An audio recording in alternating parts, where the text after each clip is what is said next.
What's up, dudes and dudettes, and today in this video I will be showing a pretty short thing about my recent Unity project. So in the past week I've been working on this Pong game. It's in 3D, as you can see. So I've been into coding and like trying to code for like the past 2 years, but I did nothing. I'm just too lazy. So then like last week I was thinking, yeah, it's time for me to do something. So yeah, I kinda did. It's not that interesting, but I might actually make a future video once I finish this game, and you can even download it. It's gonna be free, of course.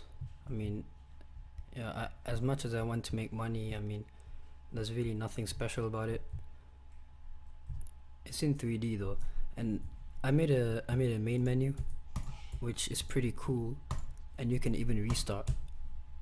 I haven't made the actual menu, but yeah, there's a debug.log thing right here that tells you the menu is loaded.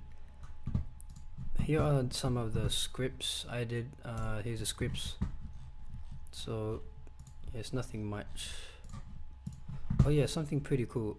If you so far for the blue one at least, if the blue guy hits the red guy's goal, we're just gonna do that, right? Then the color will change. As you can see, it changed into a disgusting looking red. I mean, that's just disgusting. So like so that's like an indication that blue scored a point. And yeah, that's pretty much it.